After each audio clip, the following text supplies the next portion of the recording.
बहुत साल पहले था एक गांव द्वाराक्षी नामक, जहां पर बहुत सारे परिवार रहते थे।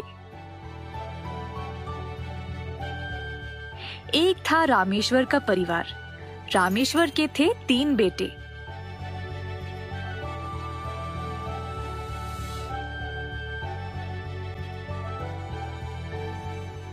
पर एक दिन गांव के मेले में सबसे छोटा बेटा राजू खो गया। तब से रामेश्वर और उसकी पत्नी ने दोनों बेटों को बहुत ही ध्यान से बड़ा किया। दोनों बेटे बड़े हो गए और उनकी शादी की उम्र भी हो चुकी थी। दोनों को अच्छे खासे संबंध आने लगे। अच्छे रिश्ते मिलने के बाद दोनों की शादी बड़े धूमधाम से कर दी गई। दोनों बेटों की अच्छी नौकरियां थी, तो वे सुखी से अपनी अपनी पत्नियों के साथ रह रहे थे। इसी दौरान रामेश्वर ने अपने काम से इस्तीफा दे दिया और सिर्फ घर के मामलों को संभाल रहा था। अचानक से कुछ दिनों से दोनों बहुओं में लड़ाइयां शुरू हो गई। घर के काम काज में, खाना पकाने में, यहाँ तक कि कपड़े पहनने में भी दोनों के बीच में प्रतियोगिताएं होती थी। दोनों के बीच हालात इतने खराब हो गए कि बात भी करना बंद कर दिए। देखते ही देखते दोनों अपने पतियों के पास गए और बोले कि अब से वह एक दूसरे के साथ एक छत के नीचे नहीं रह सकते। अपने पतियों को बोला कि वह जायदाद से अपना हिस्सा ले और अलग घर में रहना शुरू कर ले। दोनों भाइयों ने इस बात को मान लिया और इस बारे में अपने माता पिता से बात करने चले गए। पिताजी, मुझे आपसे कुछ बात करना है। उसी समय छोटा बेटा भी उधर आया, कोई जरूरी बात बोलने के लिए। मुझे भी कोई जरूरी बात बोलनी है आप लोगों से। क्या हुआ बेटा? हम अलग से रहना चाहते हैं। क्या आपने जायदाद का बंटवारा कर दिया है हमारे बीच? ये तुम दोनों क्या बोल रहे हो? ऐसा सोच भी कैसे सकते हो? पिताजी, मेरी पत्नी इस घर में बिल्कुल खुश नहीं है। मुझे तुम्हारी वजहों से कोई मतलब नहीं। तुम लोगों ने सोच भी कैसे लिया कि तुम्हारी माँ तुम लोगों के बगैर रह पाएगी? ये सब सुनकर दोनों बहुओं ने अपना अपना सामान लिया और कमरों से बाहर निकल आए।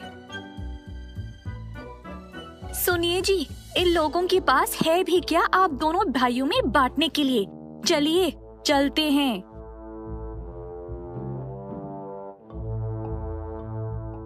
हे भगवान, हमारी किस्मत ही खराब होगी अगर हमें यहाँ रहना पड़ेगा तो। आइए जी, चलते हैं। ऐसा कहकर दोनों बहुएं अपने पतियों को लेकर घर से चले गए। रामेश्वर की पत्नी का दिल अपने बेटों को जाते हुए देखकर टूट गया और वह जल्द बीमार पड़ गई। दिन रात अपने बच्चों के बारे में ही सोचती रही। ये सब देखकर रामेश्वर भी बहुत उदास हो गया। एक दिन रामेश्वर के घर कोई आदमी आया। जब रामेश्वर ने दरवाजा खोला तो उसने देखा कि वह आदमी बिल्कुल उसी की तरह लग रहा था। वह हैरान रह गया। आप रामेश्वर हो क्या? मैं आपका तीसरा बेटा राजू। मेरा बेटा राजू? रामेश्वर ने अपने बेटे को कस के गले से लगा लिया और अपनी पत्नी के पास ले गया उसके बेटे से मिलवाने के लिए। अपने बिछड़े हुए बेटे को देखकर माँ खुशी से झूम उठी। राजू ने पूछा कि उसके भाई किधर है, तो माता पिता ने उसको सारी कहानी सुनाई। राजू इस मसले को हल करना चाहता था। उसने दोनों भाइयों को पत्र लिखा, ये बोलते हुए कि उनके पिता रामेश्वर ने अपनी पूर्वजों की जायदाद हासिल कर ली है और अब उनके नाम पे करोड़ों की प्रॉपर्टी है। पत्र में ये भी लिखा था कि जो भी बेटा अपने माँ बाप से सबसे ज्यादा प्यार, आदर और ख्याल रखेगा, उसी को ये सारी जायदाद मिलेगी। ये पत्र पढ़कर दोनों बहुओं ने अपने पतियों को वापस घर जाने के लिए मना लिया।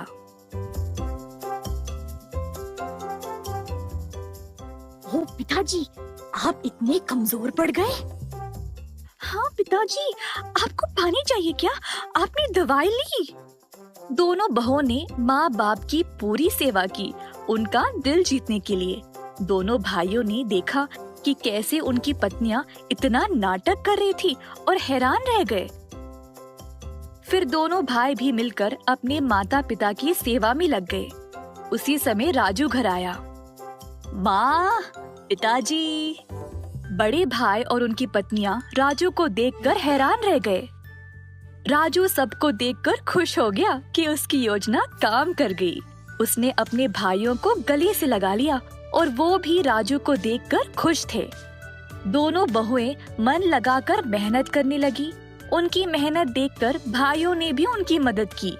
डोसा, चाय, कॉफी सब कुछ अपने सास ससुर के लिए बनाया।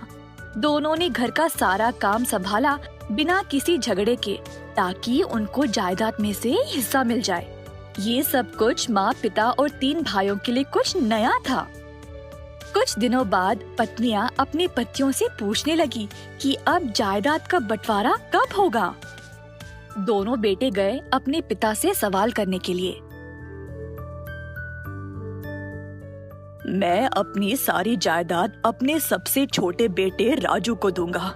हमारे बुढ़ापे में जब हम कमजोर हो गए थे, सिर्फ राजू हमें बचाने आया और तुम लोग वापस यहाँ इसीलिए आए ताकि तुमको जायदाद में हिस्सा मिल जाए। पर राजू, उसको सिर्फ हमारी चिंता थी। सच में क्या शर्म की बात है। तुम्हारी वजह से मैंने अपने माता पिता को ऐसे छोड़ दिया, जिन्होंने मुझे पाल पोस कर बड़ा किया। जो काम हमको करना था वो हमारे बिछड़े हुए भाई ने कर दिखाया। हमें छोटे की बुद्धि नहीं थी।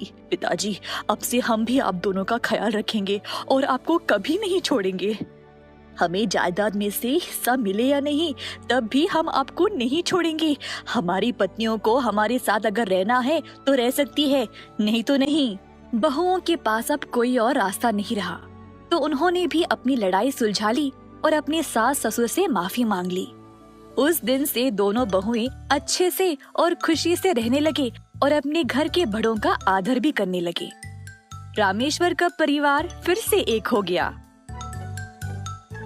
राजू के लिए भी एक अच्छी सी लड़की ढूंढकर उसकी शादी भी धूमधाम से कर दी गई। अंत में पूरा परिवार सुखी से रहने लगा।